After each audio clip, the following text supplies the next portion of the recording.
Bonjour, j'espère que vous allez bien. En ce samedi 25 mai, je viens premièrement rendre gloire et honneur à celui qui prend soin de nous, à celui qui nous garde, à celui qui nous restaure, à celui qui nous régénère, à celui qui nous ressuscite d'entre les morts. Jésus-Christ de Nazareth. Que le Seigneur bénisse ta présence, que le Seigneur bénisse ta vie, que le Seigneur te tienne par la main, que le Seigneur te conduise là où il aimerait te conduire.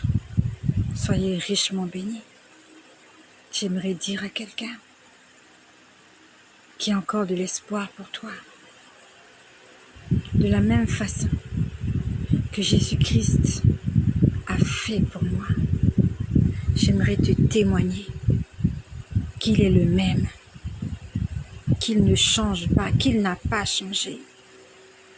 Ce qu'il a fait pour quelqu'un qui témoigne aujourd'hui, il va certainement le faire pour toi. Mais toi, reste fidèle à Dieu. N'abandonne pas le Seigneur. Peut-être que tu traverses le désert, parce que comme pour les enfants d'Israël, Dieu aimerait te mettre à l'épreuve et aimerait savoir si tu l'aimes vraiment. Plusieurs diront, oui, Dieu sait tout, oui, Dieu sait tout. Dieu sait tout, mais cela ne l'empêche pas de te mettre à l'épreuve. Lui-même, il nous a demandé de le mettre à l'épreuve en payant nos dîmes. Un enfant qui est à l'école primaire et celui qui est au collège n'ont pas le même niveau. Quand tu étais en terminale, tu as eu ton baccalauréat, tu es allé à l'université. Tu as un niveau supérieur que celui qui est en terminale. Parce que tu as passé un examen. Tu es passé par une épreuve et tu as... Celui qui est en classe de terminale, celui qui est à l'université, il est plus apte à tenir celui qui est au collège, à lui enseigner, à lui expliquer des choses qu'il ne comprend pas. Parce qu'il a un autre niveau, il a un autre level. Donc le Seigneur te fait passer par cette épreuve, afin que tu puisses tenir par la main ceux-là qui sont à un niveau inférieur au tien. Il a dit, exhortez-vous les uns les autres, par des psaumes, par des hymnes et aussi par des témoignages. Parce qu'il est écrit dans Ésaïe, à la loi et au témoignage. La loi édifie, le témoignage fortifie. Je suis passée par une épreuve difficile. Non, je ne dors pas encore. Bonjour à ma sœur Fabienne. Je ne dors pas encore. J'ai chanté, j'ai écouté et chanté des louanges toute la journée. Presque toute l'après-midi, jusqu'il y a 5 minutes de cela.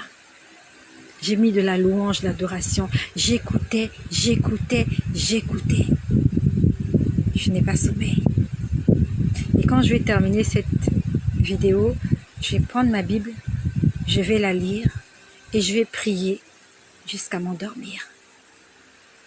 Que le Seigneur te bénisse, ma sœur. Que le Seigneur vous bénisse, vous tous. Je vois Nicole qui est là. Je vois Waimo, je crois. Je vois ma sœur Solange, sois bénie, fidèle au poste. Il n'y a rien du soleil qui dort. Marcel de Leslie, vous dormez. Aristide Alapini, Sophie Issé. Mon frère Martin Ouedraogo, ça fait longtemps. Que le Seigneur vous bénisse tous là où vous êtes. Cet après-midi, c'était hier après-midi, nous sommes déjà samedi. Je suis venue t'exhorter. Lis ta Bible. Lis ta Bible. Pendant que tu te mettras à lire ta Bible, non seulement tu vas la lire, mais tu vas commencer, tu vas l'aimer. Il faut aimer ta Bible de la même façon que tu aimes ton téléphone portable. Lorsque tu te réveilles, tu tapotes sur le lit, où est-ce que j'ai laissé mon téléphone? Que ce soit la même réaction pour ta Bible. Lorsque tu te réveilles, où est-ce que j'ai laissé ma Bible? Il faut que je la lise. Depuis ce matin, je n'ai pas lu. Ne sois pas accro au téléphone, sois accro à la Bible. Parce que dans la Bible, il y a la solution à tous tes problèmes. C'est vrai qu'il y a certaines solutions que nous trouvons sur les réseaux sociaux, mais ce sont des solutions éphémères. Elles sont passagères. Mais les solutions que nous trouvons dans la parole de Dieu, ce sont des solutions éternelles. Ce sont des trésors éternels. L'après-midi, on va dire que je me suis réveillée hier. J'ai tourné, j'ai fait un peu de ménage. Et aux environs de 11h, je crois qu'il était 11h ou 10h, je suis allée m'allonger sur mon canapé. Et j'ai commencé à lire mes cours. Je fais des cours, j'ai commencé des cours du ministère. J'ai lu mes cours et après j'ai lu ma Bible. J'ai pris ma Bible, j'ai commencé à la lire. J'ai lu ma Bible jusqu'à m'endormir. Je me suis endormie en lisant la Bible. Et vraiment, le Seigneur m'a montré beaucoup de choses qui me concernent pendant que je dormais. Et parmi les choses qu'il m'a montrées, il m'a montré qu'il y a quelqu'un qui était proche de moi. Mais avec cette personne, nous avons pris des distances. Nous avons pris des distances à cause de certains problèmes très sensibles. Donc nous avons pris des distances et le Seigneur me montrait que cette personne-là allait venir prier dans mon église. Cette personne-là a son église. Cette personne a son comportement. Je ne suis pas venue juger. C'est Dieu qui va nous juger. Cette personne m'a fait beaucoup de bien. Et cette personne m'a fait beaucoup de mal. Et c'est le mal que cette personne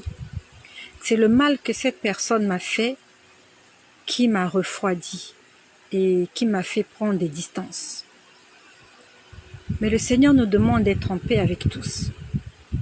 Et surtout, le Seigneur nous demande de ne pas être des occasions de chute pour les autres. Donc, par ce témoignage, j'aimerais nous dire que Dieu ne nous refuse pas de prendre des distances avec certaines personnes. Si tu trouves que quelqu'un est pour toi une occasion de chute, tu as le droit de prendre des distances, mais pas de devenir des ennemis. Quand je dis ennemis, le Seigneur ne veut pas qu'on souhaite la mort de ces gens-là. Le Seigneur ne veut pas qu'on souhaite le malheur de ces gens-là. Le Seigneur peut nous demander de prier pour ces gens-là. Parce que tu ne sais pas ce que l'avenir vous réserve. Si aujourd'hui vous êtes des ennemis et que demain tu sois confronté à une situation où cette personne sera la clé à ton problème, tu seras confondu. Prends tes distances.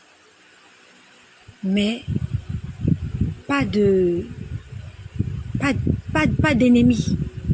Ne soyons pas des ennemis. Quand je dis ennemis, vous allez vous insulter, vous allez vous chamailler, vous allez vous ridiculiser.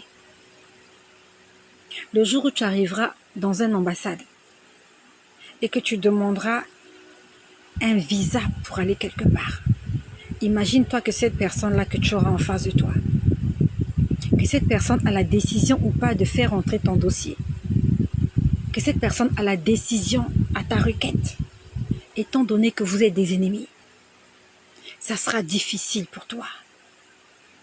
À supposer que la personne en question avec qui tu as des problèmes, dans 5 ans, 10 ans, vos 2 enfants tombent amoureux. Ta fille tombe amoureuse de son garçon ou ton garçon tombe amoureuse de sa fille et il vient te dire « Maman, j'aime un tel ou une telle. » Tu demandes c'est l'enfant de qui?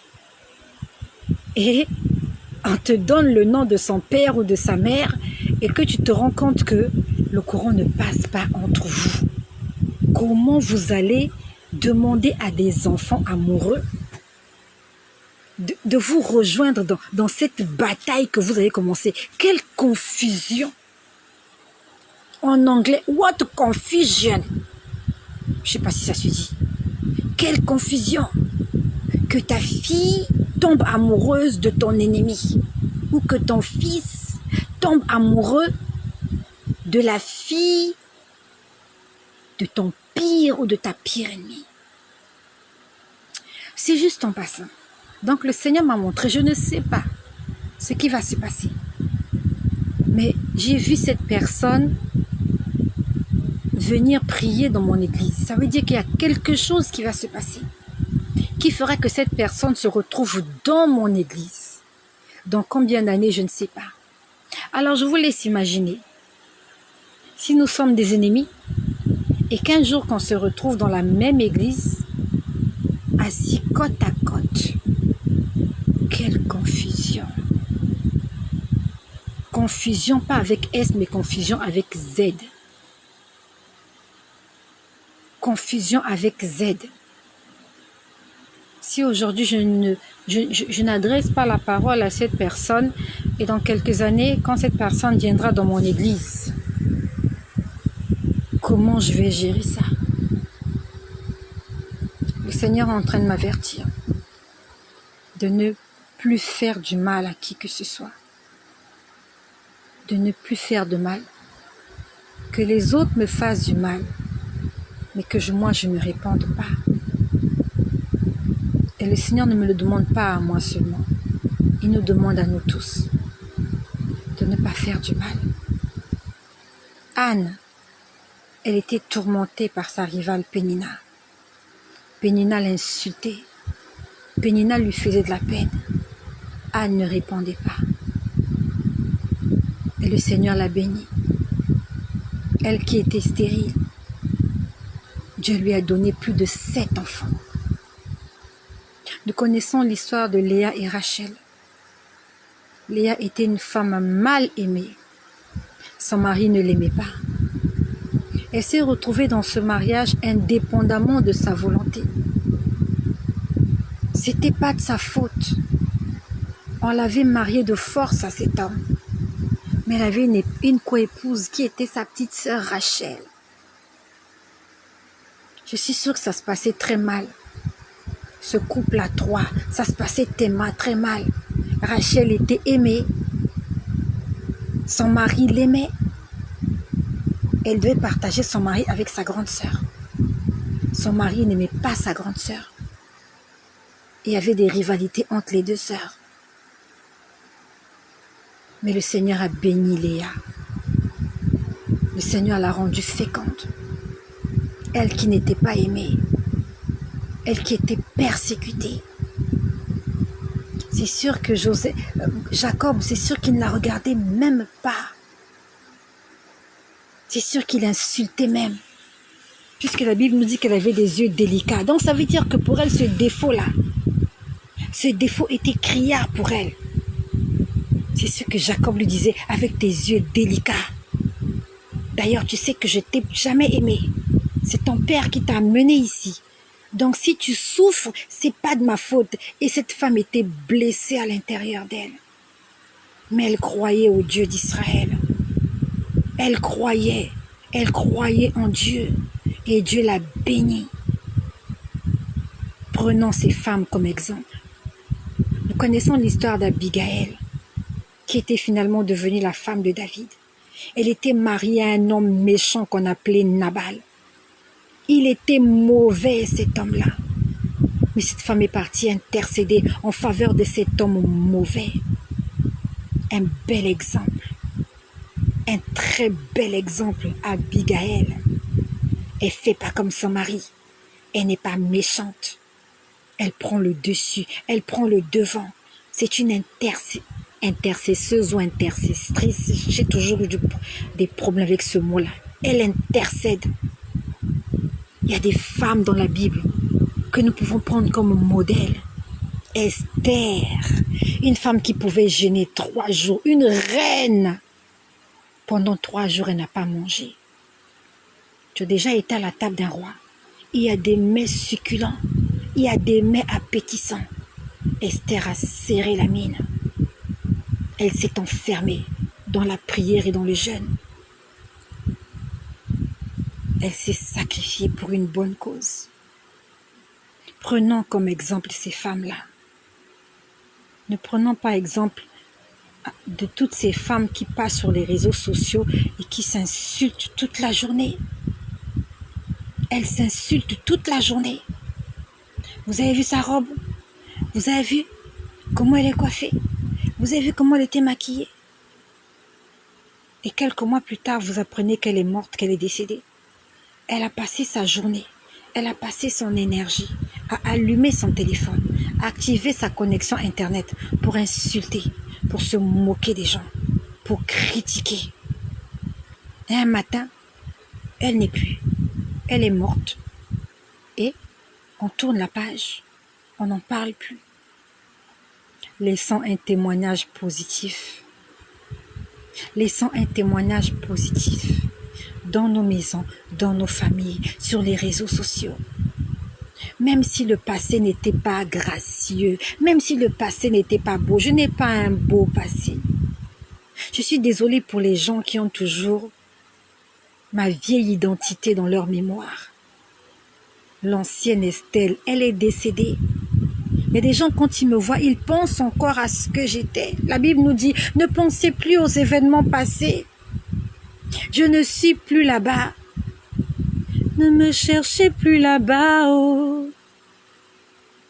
Ne me cherchez plus là-bas, oh. Dieu a changé mon histoire, oh. Ne me cherchez plus là-bas, oh. Il y a longtemps que j'ai déménagé. Je ne suis plus Estelle qui se bat dans la rue. Je ne suis plus Estelle qui insulte les gens. Je ne suis plus Estelle qui est impolie. Ça, c'est la vieille Estelle. Mais à culpa, je me suis battue. Je ne suis plus Estelle qui se bat pour les maris des gens, qui court derrière les maris des gens. Je suis plus Estelle qu'on appelle voleuse de mari. J'étais. C'est ma vieille identité. Aujourd'hui, je suis la perle de Jésus. Donc, ceux qui ont mon ancien carnet d'adresse, ceux qui ont ma vieille carte d'identité, ceux qui ont mon vieux passeport, j'aimerais te dire que le passeport aussi expire. La carte d'identité, elle expire. Elle a une date d'expiration. C'est comme la carte bancaire. La photo qui était sur ma carte d'identité il y a de cela 10 ans, je ne peux plus remettre cette photo-là. J'ai pris de l'âge, j'ai changé, mon visage a changé. Si je refais une carte d'identité aujourd'hui, je ne prendrai pas la photo que j'avais quand j'avais 20 ans. Je prendrai la photo de maintenant. Le problème chez vous, c'est que vous avez gardé ma photo d'il y a 20 ans. Vous avez encore ce visage que j'avais quand j'avais 20 ans, alors que j'ai changé. J'ai des cheveux blancs, j'ai des mèches blanches, j'ai des rides. Je suis un peu plus fatiguée qu'avant. Mais vous pensez encore à ce que j'étais quand j'avais 20 ans. Je n'ai plus 20 ans. C'est mon passé. C'est ma vieille image. C'est ma vieille identité, c'est ma vieille photo. Est-ce qu'aujourd'hui, il y a quelqu'un qui peut témoigner que tu as changé? Est-ce qu'aujourd'hui, il y a quelqu'un qui peut vraiment dire que tu es converti? Même si au fond d'elle, cette personne veut se venger de tout le mal qu'elle t'a fait. Est-ce qu'aujourd'hui, quelqu'un peut dire, ah oui, elle a changé. Elle a changé. Ce ne sont pas que des discours. Elle a vraiment changé. Est-ce que le diable peut témoigner? Est-ce que les démons peuvent témoigner que tu as changé? Nous connaissons l'histoire de Job. Comment Satan a tout fait pour accuser Job. Il a tout fait pour dire à Dieu, Job n'est pas ce que tu crois. Je vais te prouver qu'il n'est pas ce que tu crois. Est-ce qu'aujourd'hui, Satan peut te regarder et dire, elle est vraiment convertie. Il est vraiment converti. Donc j'ai lu ma Bible, c'était tout à l'heure. J'ai lu ma Bible jusqu'à m'endormir. Et j'ai vu beaucoup de choses. Parmi les choses que j'ai vues, c'est ce que je vous ai dit là. Cette personne-là viendra prier dans mon église. Je ne sais pas qu'est-ce qui va se passer pour que cette personne vienne prier dans mon église. Et en fait, c'est juste un message que Dieu me donne pour me dire, fais attention à toi, fais attention à ton langage, fais attention à ton comportement. Parce qu'aujourd'hui, ce que tu sèmes aujourd'hui, tu vas le récolter. Et pendant que j'étais en train de vivre tout ça, les anges étaient en train de chanter. Ils n'ont pas arrêté de chanter. Pourtant, je dormais. Les anges n'ont pas arrêté de chanter. Ils ont chanté des chansons les unes différentes des autres. J'entendais les chansons. Vous savez quand vous dormez, il y a des sons que vous entendez. En fait, vous les entendez en arrière-plan. Vous dormez, mais vous pouvez entendre certaines choses. Je prends l'exemple, même si tu dors profondément et qu'il y a quelqu'un à côté de toi qui parle, tu peux quand même dire, je dormais, mais j'ai entendu quelqu'un parler. Voilà, ça c'est la réalité. Et c'était ça. Je dormais, je rêvais, mais je sais qu'il y avait des gens, beaucoup de gens qui chantaient autour de moi. Beaucoup de chansons. Beaucoup, ils ont changé, je sais pas combien de chansons. Ils chantaient ça. Et après, ils changent. En fait, je dormais, vous savez, quand on dort, on se réveille. Voilà. Il y a des petites coupures aussi quand on dort. Même, il y a des petites coupures, quoi. Quand je dis il y a des petites coupures, vous dormez, vous tournez, vous ouvrez les yeux, vous regardez un peu, et vous êtes encore emporté dans le sommeil, vous êtes fatigué. C'est comme ça. Et chaque fois que je me réveillais, même dans mon subconscient, je les entendais chanter. Ils chantaient. Ils chantaient. Ils n'ont pas cessé de chanter. J'aimerais vraiment te dire que Dieu aime la musique. Dieu aime l'adoration. Dieu aime la mélodie. Raison pour laquelle le diable utilise cette formule pour envoûter les gens. Aujourd'hui, la musique a une portée mondiale. La musique est quelque chose. La musique et le diable, il a pris ce secteur-là parce qu'il connaît. Il sait que normalement la musique est réservée à Dieu. Le diable sait que la musique c'est le point fort de Dieu. Et il utilise ce point fort-là pour énerver Dieu.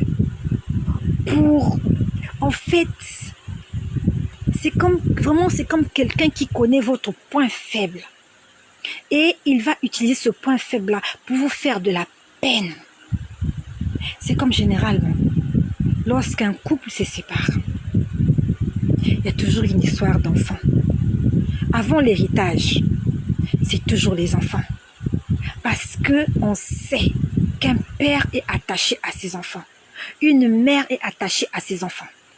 Donc un homme, s'il veut te faire mal, toi madame, il va essayer de te ravir tes enfants. Parce qu'il sait que tu ne peux pas vivre sans ça.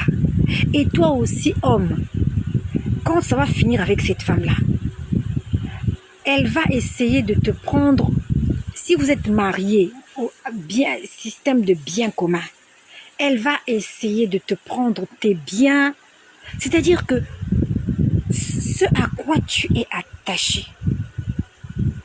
Quand deux personnes se séparent, surtout s'ils sont mariés, ça sera une histoire de biens et d'enfants. S'ils ne sont pas mariés, ça sera une histoire d'enfants. Soit maman tire l'enfant à gauche, papa tire l'enfant à droite, parce que c'est le point faible d'un couple. C'est ce qu'ils ont de commun, c'est l'enfant. Et le diable utilise la musique pour attrister le Saint-Esprit. Au lieu que Dieu soit glorifié dans la musique, dans le rythme, dans le son, Satan s'est imposé. Raison pour laquelle un enfant de Dieu n'écoute pas n'importe quoi. Satan a envoûté la musique. La musique a été créée pour Dieu. Dieu aime la mélodie. Les anges ont chanté toute l'après-midi. Parmi les chansons qu'ils ont chantées, j'ai retenu une. J'ai oublié la mélodie.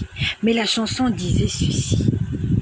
Dans la chanson qu'ils chantaient, vraiment, ils ont beaucoup chanté. Beaucoup chanté. Il y avait une chanson qui disait « Dieu est timide là où sa parole n'est pas écoutée ». Quand j'ai entendu ça, ça m'a réveillée. Parce qu'il disait « Dieu est timide ». En fait, j'ai ouvert les yeux, je me suis dit « Mais c'est quelle chanson où on dit que Dieu est timide ?» Et j'ai fait attention, il disait « Dieu est timide là où sa parole n'est pas écoutée ». La timidité, c'est le fait que quelqu'un se gêne de réagir. La timidité, c'est... Je sais que tu comprends ce que signifie la timidité. C'est la première fois que j'entends que Dieu est timide. Il est timide là où sa parole n'est pas écoutée. Ça veut dire que là où sa parole n'est pas écoutée, Dieu ne parlera pas. Parce que quelqu'un de timide, c'est quelqu'un qui a du mal à s'exprimer en public. Ah, il est timide, ça veut dire que devant les gens, il ne va pas parler. Et s'il parle, il va parler très bas. Est-ce que tu savais que Dieu est timide? Je l'ai entendu cet après-midi. Bon, du moins c'était hier, nous sommes samedi. La chanson disait « Dieu est timide ». Dieu est timide là où sa parole n'est pas écoutée. Ça veut dire que si toi, tu n'écoutes pas la parole de Dieu, Dieu ne te parlera pas. Quand tu viendras en face de lui, tu vas lui dire « Seigneur, dis-moi quelque chose ». Il aura du mal à te dire quoi que ce soit. Parce que toi-même, tu n'aimes pas ce qu'il dit. Mais tu veux qu'il te dise quelque chose. Ce qu'il a déjà dit, tu n'écoutes pas. Ce qu'il a écrit, tu ne lis même pas. Et même quand tu lis, tu ne veux pas mettre en application ce qu'il a dit. Mais quand même, tu l'appelles pour lui dire, dis-moi quelque chose. Honnêtement. Je ne sais pas si les lettres existent toujours. C'est comme si tu reçois un courrier. Tu reçois un courrier. Il y a quelqu'un qui t'a écrit. Le courrier est en face de toi. Tu peux le lire. Ou bien tu l'as lu. Mais tu appelles la personne au téléphone pour lui dire, dis-moi quelque chose. Alors que la personne t'a déjà écrit. Mais la personne ne te parlera pas. La personne te dira, est-ce que tu as reçu ma lettre? Oui, j'ai reçu ton courrier. Mais ce que j'ai à te dire, c'est ce que j'ai écrit. Tu n'as qu'à lire. Lis ce que le courrier là, c'est moi qui l'ai écrit. Et dans ce courrier, je t'ai écrit à toi. Pourquoi tu m'appelles pour que je te dise ce que j'ai déjà écrit? Cette personne ne parlera pas. À moins que vraiment qu'elle ait du temps pour toi. Mais honnêtement, il va te dire ça au téléphone alors qu'il a déjà écrit. Dieu est timide là où sa parole n'est pas écoutée. Est-ce que tu le savais? Moi, je ne le savais pas. La timidité de Dieu. La timidité de Dieu. Est-ce qu'il y a quelqu'un envers qui Dieu est timide? Est-ce que Dieu est timide avec toi? Quand tu lui demandes, il ne te répond pas. Quand tu l'appelles, il ne vient pas. Quand tu le cherches, tu ne le vois pas. Et tu te poses des questions, mais c'est quoi ce Dieu-là? Pourquoi il ne vient pas? Pourquoi il n'y a même pas un signe? Et lui, il te dit simplement, mais la lettre que je t'ai écrite, tu ne l'as même pas lue. Tu te poses la question, mais quelle lettre? Et il te dit, mais je t'ai écrit la Bible.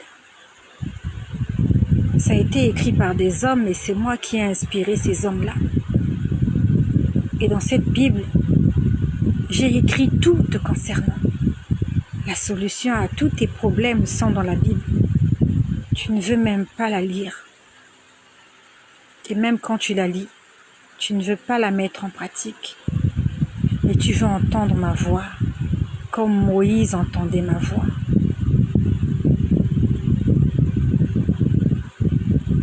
C'est triste quand même d'apprendre que Dieu est timide. Ça fait bizarre, n'est-ce pas? Et c'est ce que j'ai entendu. C'est ce que les gens chantaient. Ils ont beaucoup chanté. Ça veut dire que nous aussi, nous devons beaucoup chanter. Les anges n'ont aucun héritage au ciel. Mais ils chantent comme des fous. Ils chantent. Ils changent de chant. Ils changent de mélodie. Ils font ça tout le temps. À combien plus forte raison, toi et moi qui avons hérité, toi et moi qui sommes aimés de Dieu, pourquoi ne pas le chanter toute la journée, toute la nuit, toute la semaine? Tu mets la musique, mets de l'adoration chez toi. Pendant que tu fais la vaisselle, écoute la musique, chante, danse. Pendant que tu fais le ménage, pendant que tu fais la lessive, pendant que écoute la musique, ça va te faire du bien. Tu vas réjouir le Saint-Esprit. Je reviens pour terminer. Je vais terminer par là. Ça s'est passé avant-hier. Nous sommes samedi, hier c'était vendredi, c'était le jeudi. Le jeudi ou le mercredi. J'étais allongée sur mon lit, j'étais en prière. Le Seigneur, ce soir-là, c'était pas le soir, c'était le soir. C'était le soir. C'était le soir. Vraiment, il me parlait et il me parlait de moi. Et j'aimerais te demander, il faut aimer la prière.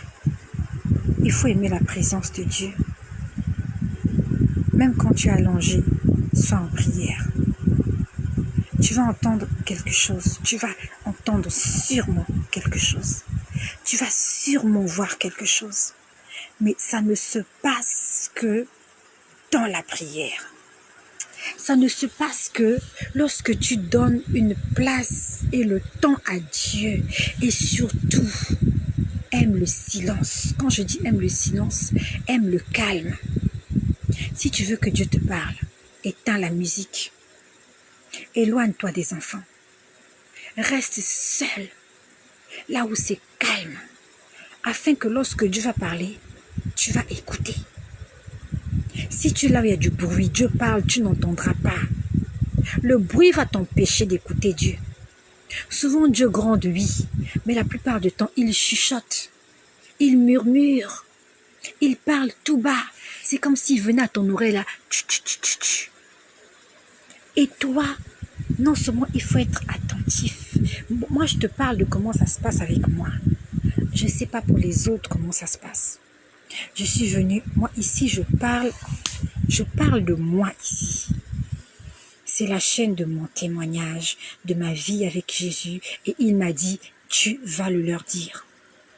Certainement, peut-être que Dieu aussi veut t'utiliser comme il m'utilise. C'est lui qui voit. Mais moi, je te parle de comment ça marche avec moi. Quand j'ai envie d'entendre Dieu, il faut qu'il y ait du calme autour de moi. Il faut que ce soit calme. Et surtout, j'aime le noir. J'aime le noir parce que ça me sort de la distraction. Parce que lorsque la lumière est allumée, tu vas regarder le plafond, tu vas commencer à compter les toiles d'araignée, tu vas commencer à non, ça c'est moi, hein, ça c'est moi. Quand la lumière est éteinte, je suis plus concentrée. Je suis plus concentrée parce que je suis pas distraite. Il n'y a rien à voir. Tout est noir. Du moins, ça c'est comme ça que ça marche avec moi. Et j'éteins tout. J'éteins mon téléphone. J'éteins tout. Je suis simplement là. Je m'occupais de mes affaires avec Dieu. Et j'ai entendu quelque chose. J'ai entendu, ça c'est personnel. J'ai entendu, il va se passer quelque chose pour toi entre le jour en question, nous étions le 22 ou le 23 mai. Je ne sais plus si c'était le 22 ou le 23 mai. Mais c'était mercredi. J'ai entendu, il y a quelque chose qui va se passer pour toi entre le 16 et le 28 mai. Entre le 16 et le 28 mai, on m'a dit, il y a quelque chose qui va se passer pour toi. Là, nous étions déjà le 23. Et pour ceux qui sont abonnés, pour ceux qui me suivent, je vous ai dit que le lundi dernier, j'ai retrouvé un vieux papier. J'aimerais te dire que Dieu agit. J'ai retrouvé un vieux papier d'un retour de congé qui datait de 2009. Je vous en ai parlé. Que ce papier-là est tombé. J'ai ouvert la voiture, je voulais juste aérer la voiture. Ce papier-là a glissé, il est tombé. Et quand je l'ai lu, c'était un document administratif qui m'avait été établi, qui avait été établi pour moi. C'était mon retour de congé. Et dans ce papier-là, c'était écrit que je devais reprendre le service le 15 septembre 2008, 2009 ou 2008 2000, je sais plus, bref, mais c'était un 15 septembre. Et je vous ai dit que ce jour-là, j'ai pris ce papier, j'ai commencé à déclarer que les congés étaient finis pour moi. Quand j'ai commencé à déclarer, je crois que nous étions le 12. C'était le 12 mai, lorsque j'ai vu ce papier-là. Le 12 mai, j'ai déclaré, je vous ai dit que j'ai eu un premier coup de fil. C'est un ancien chef à moi, en fait, on va dire un ancien supérieur hiérarchique, que je vous ai déjà expliqué, qui m'a appelé pour dire, écoute, on pensait à toi et on voulait savoir comment tu vas. J'ai dit, oh, ça commence. Le lendemain, c'est la banque qui m'appelle. Je vous ai expliqué ça. La banque m'appelle. Mais madame, pourquoi votre compte n'est plus approvisionné? Je leur ai dit, mais je travaille plus. Je travaille plus. Comment vous voulez que mon compte soit approvisionné alors que je travaille plus? Et le troisième jour, c'était le 15. Le 15 qui m'appelle, c'est la société d'Internet. Le 15, c'était Internet qui m'appelle. C'était un monsieur. Madame, bonjour. Je dis bonjour. Il me dit, je suis du câble. J'ai dit oui. Il me dit, madame, votre abonnement a pris fin depuis le 28 janvier et vous ne vous êtes pas réabonné. Après, il m'a dit, nous avons des offres. Mon abonnement Internet a pris fin depuis le 28 janvier. C'est vrai. Mais pendant que je vous parle, j'ai Internet chez moi. Je ne sais pas qui paye Internet là. Il a parlé, j'ai pas répondu. il me faisait des propositions. Il me dit, bon, nous allons vous faire une proposition, une réduction. Pendant qu'il parlait, je me dis, mais j'ai Internet. Et c'est vrai, la dernière fois que j'ai payé l'abonnement, c'était l'année dernière. Mais ça passe. Internet passe chez moi. J'ai pas payé Internet de toute cette année. J'ai pas mis mes pieds dans leur bureau. Mais j'ai Internet. Il a parlé. Il m'a fait une proposition. J'ai dit, mais je travaille pas. Je ne lui ai pas dit que j'ai Internet chez moi. Je suis restée tranquille. En fait, tous ces signes sont révélateurs. Le Seigneur a envie de me dire, la gratuité d'Internet est terminée parce que bientôt tu vas aller travailler. Pour l'autre là, pour la banque, il est en train de me dire, ton compte qui n'était plus approvisionné, c'est terminé parce que bientôt ça sera approvisionné. Pour le collègue qui m'a appelé, le Seigneur me dit, je vais te trouver une place. Il faut que tu te prépares parce que les congés sont terminés. Et la dernière fois, c'était le 15 en question où j'ai reçu le coup de fil d'Internet qui me disait, vous êtes coupé. Donc quand il me dit, vous êtes coupé, je suis restée tranquille, j'ai fait le jeu.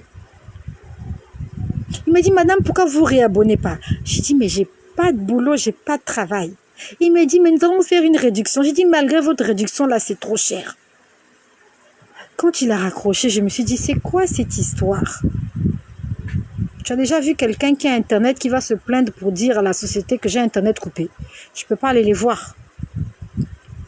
Je ne peux pas aller les voir. Et personne ne me dira que si on ne t'a pas coupé ton abonnement, tu vas aller te plaindre pour qu'on te coupe ça. En 3 jours d'affilée, j'ai reçu 3 fils différents. 3 coups de fil différents. Un pour le travail, un pour la banque, un pour Internet. Qui a dit que Dieu n'agissait pas? Qui a dit que Dieu ne sait pas faire des miracles?